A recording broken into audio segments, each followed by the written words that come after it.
He is a familiar face to our Wave 3 News family, and when he came down with the coronavirus, it really hit home. We are all guilty of it, taking the little things for granted. Little things like walking to the mailbox to get the mail. Jody Demling doesn't take it for granted anymore. He made that walk on Monday for the first time in a month. It's been a really long month. I don't remember some of it, obviously. It started on Wednesday, March 25th. The first thing I really felt was chills. I was really chilled. I had a fever. The Demling family went into self-quarantine that night for a week. And I felt like I'd kind of turned the corner, and then that night, about 11 o'clock, I started coughing.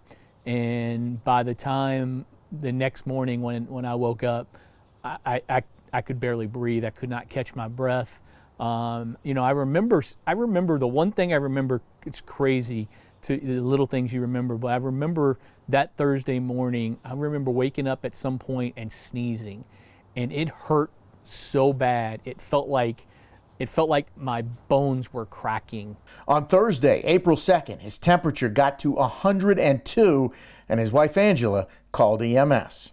One of the worst parts of this whole thing for me was when I left in the EMS and they were in their hazmat suits, and they did a great job of getting me out of the house because I couldn't walk. I couldn't hug my wife. I couldn't hug my two kids. And that's when it hit me, and that's when I really got scared. On day 2 in the hospital, the news that his treatment would include some time on a ventilator. Once he got to the hospital, I got really scared. And when I talked to the doctor that Friday morning and she said they were going to put him on the ventilator, I had an emotional breakdown for sure. She showed me my chest x-ray, and I could just tell the look on her face that it wasn't good. And since then, I've had a doctor tell me that when he looked at the chest x-ray, he's not sure how I'm still here.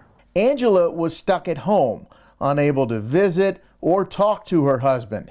What got her through it? Family and friends, and the amount of people, the amount of text messages I received, and Facebook messages and Twitter messages on how everyone was praying for Jody. It really, really helped me.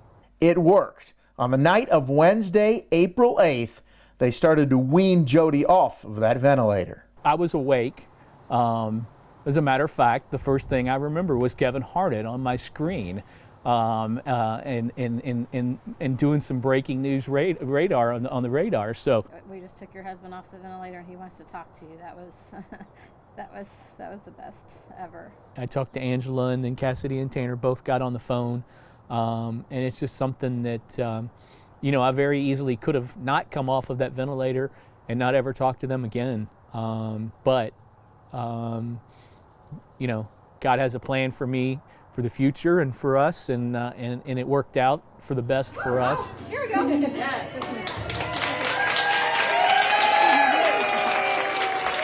When the door opened, there must have been, you know, 50, 60 nurses and doctors and people from the hospital there. And some of them had little paper flowers that they handed me, and you know, they had music going, and then they were cheering. And for a second, I almost forgot my family's at the end of this because it was really, really cool.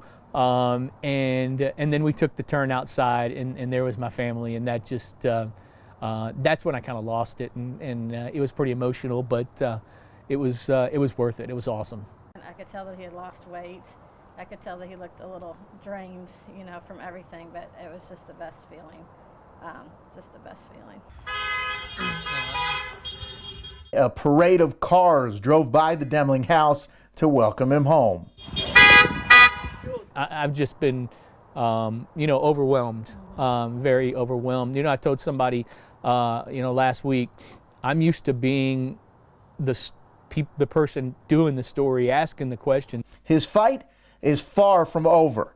The road to recovery continues. This thing is the real deal. Like, it's going to take me a long time to get back to where I want to be, where I was in my life. I lost 30 pounds.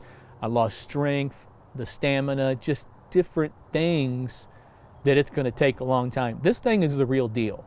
Jody heard from all kinds of U of L coaches, past and present, from every current head coach of every sport to former coaches Rick Pitino and Bobby Petrino, every member of the current football and basketball staffs. He has no idea where or how he contracted the virus. And when I asked him if there's one little thing that he misses that he can't do, he said very quickly, yes, there is one thing: swinging a golf club. He'll be doing that soon enough.